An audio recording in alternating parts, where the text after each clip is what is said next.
Λοιπόν, νομίζω, και αυτό θα μας το εσύ να μας το πεις, ότι θα μας πεις εσύ το σχόλιο για το τραγούδι που μόλις ακούσαμε. Είναι το πρώτο μου τραγούδι. Είναι το πρώτο μου τραγούδι. Ηχογραφήθηκε στο στούντιο Best Of το 2016. Τους στίχους τους έγραψε ο Νίκος Ελαμπρόπουλος, που έχω τραγουδήσει πάρα πολλά τραγούδια αυτού του ανθρώπου, υπέροχος στιχουργός, και η μουσική είναι του Φόντα του Τσοχατζή. Ωραία. Είχαν παίξει μπουζούκι, είχε παίξει ο Σπύρος ο Βουνιόζος και πλήκτρα ο Νίκος ο Βλάχος. Και μπάσα, κιθάρες και το στούντιο ο συγχωρεμένος ο Νίκος ο Γεωργίου. Θυμάσαι κάθε λεπτομέρεια, ήταν ούτως ή άλλως και μια αφιτηρία. Όσα τραγούδια και να πω, το πρώτο τραγούδι είναι το πρώτο τραγούδι. Θα σε ρωτήσω τώρα αν θυμάσαι ποιο είναι το πρώτο τραγούδι που ερμήνευσες ανεβαίνοντας στο παλκό. Αν το θυμάσαι. Το Αγριολούλουδο. Το Αγριολούλουδο. Το Αγριολούλουδο και... Δηλαδή δεν υπάρχει, δηλαδή είναι κάπου που να το πεις και να μην γίνει χαμός. Με ένα τραγούδι το οποίο είναι ύμνος. Σωστά. Ύμνος. Αυτό και το υπάρχω είναι... Αγγίζουν. Ναι. Βαγγέλη, πώς ένιωσες το πρώτο χειροκρότημα όταν κατάλαβες ότι η φωνή σου αρέσει? Γιατί λένε ότι το χειροκρότημα είναι, να το πω έτσι, η τροφή του καλλιτέχνη, είναι αυτό που σου δίνει τα φτερά να πετάξεις. Ακριβώς αυτό. Δηλαδή, να πας σε ένα μαγαζί και να σου δώσουν, εγώ θα σου πω ένα ποσό που εντάξει δεν παίζει στις μέρες μας με τίποτα, μην ακούς ποσά που λένε. Εγώ σε λέω να μου δίνανε 1.000 ευρώ. 1.000 ευρώ για μια εμφάνιση. Και να μου λέγανε ότι δεν θα σε χειροκροτήσουνε, δεν θα πήγαινα. Να μου λέγανε ότι θα σε αποθεώσουνε και θα σου δώσουμε, ξέρω εγώ, 10 ευρώ, θα πήγαινα. Κατάλαβες τι σου λέω τώρα. Έχω τύχει σε κόσμο ο οποίος ήταν, δηλαδή να γίνεται χαμός, δηλαδή σε κάθε τραγούδι να συμμετέχουν, να χορεύουν, να κάνουν, και έχω τύχει και σε κρύα κατάσταση. Δηλαδή είτε τραγουδάς είτε δεν τραγουδάς, να συζητάνε μεταξύ τους σαν να μην υπάρχεις πουθενά. Εκεί τώρα, επειδή εγώ δεν δηλώνω επαγγελματίας λέγομαι, αυτή μου πληρώνομαι με κάτι που κάνω, αλλά εγώ θέλω να λέγομαι ερασιτέχνης, εραστής της τέχνης. Δηλαδή, και λέω τώρα, τι δουλειά έχω εδώ, δηλαδή έχεις πιάσει και λες τώρα τραγούδια τραγουδάρες και σ' αγνοούν οι άλλοι. Ούτε ένα έτσι, ούτε ένα αλλιώς. Δηλαδή κάπου παγώνεις και γυρίζω και κοιτάω τους μουσικούς και αυτοί μου δώσανε λίγο θάρρος. Δηλαδή ήμουν δηλαδή, έτοιμα να σηκωθώ να πάω να φύγω, έτσι. Αφού τη στιγμή που τραγουδάμε, βάλτε το ράδιο, έτσι. Κοίταξε, αυτό έχει να κάνει με μια γενικότερη νοοτροπία, να το πω έτσι, των νεοελλήνων, που συνήθως εκφράζεται με κάθε τρόπο ασέβειας, είτε κάποιος τραγουδάει, είτε κάποιος παίζει θέατρο, είτε κάποιος απαγγέλει. Είμαστε γενικά σε μια αφασία.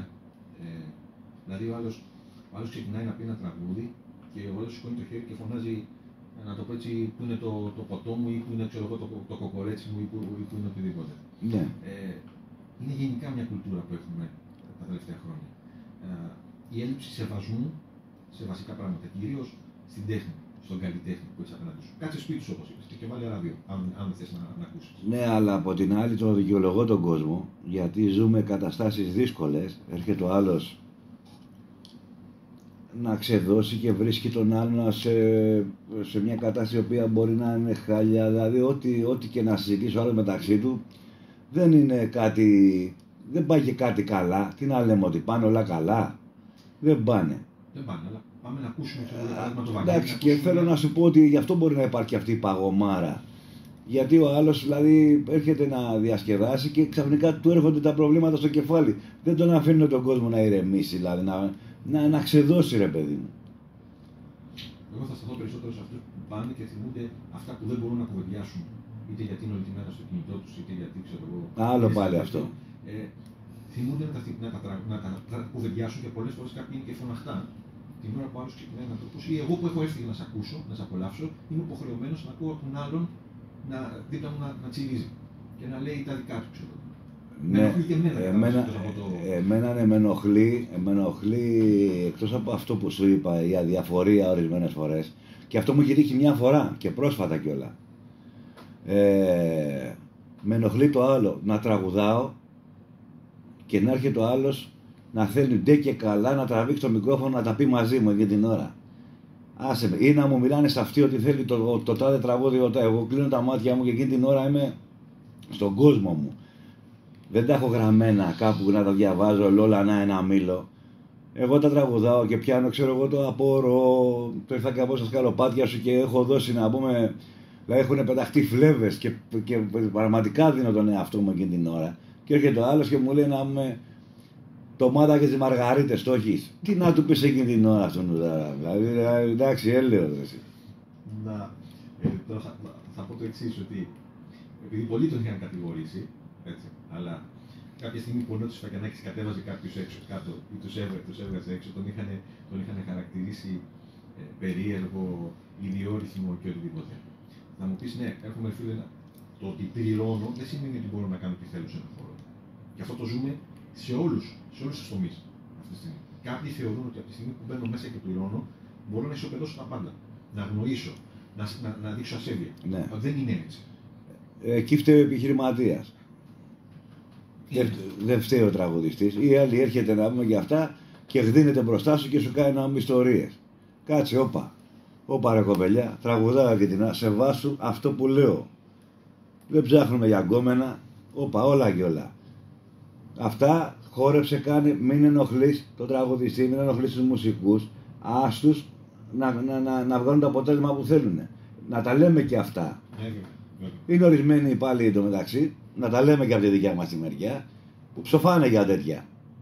Εντάξει, αλλά επειδή εγώ δεν είμαι τέτοιο, όταν τραγουδάω, εντάξει, άλλο, άμα είναι να βγεις παρέα, να κάνεις τέτοια πράγματα, ξέρω εγώ, να χαλβαδιάζεις, κάτι να ρε φίλε. Όταν τραγουδάς όμως για μένα πρέπει να τραγουδάς.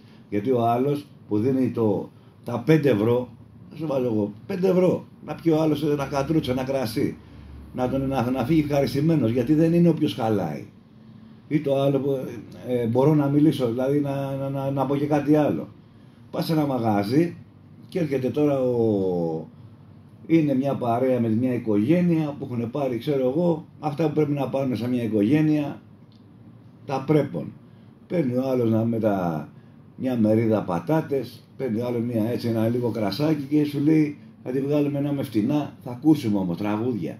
Και έρχεται ο Μπρούκλης ξαφνικά και πάνε όλοι πάνω από τον Μπρούκλι και οι λουλουδούδες και τα αυτά και πες για τον τάδε, λέει, ένα τραγούδι για τον τάδε, ένα τραγούδι για τον τάδε, ένα τραγούδι. Όπα ρε φίλε, μόνο αυτός είσαι στο μαγάζι. Αυτό δεν μας σας πρόχνει. Όχι, εγώ τραγουδάω για όλους, το ίδιο. Ακριβώς. Όποια δεν του γουστάρει, τελείωσε. Σωστά. Λαϊκά, όμορφα, πειραιώτικα και σένια. Ωραίος. Αυτά είναι. Έτσι, μπράβο. Λοιπόν, Βαγγελή, με όλα αυτά που συζητάμε έτσι, για να το πάμε λίγο παρακάτω. Λοιπόν, έχεις ζήσει τη νύχτα. Έτσι. Ως ένα σημείο.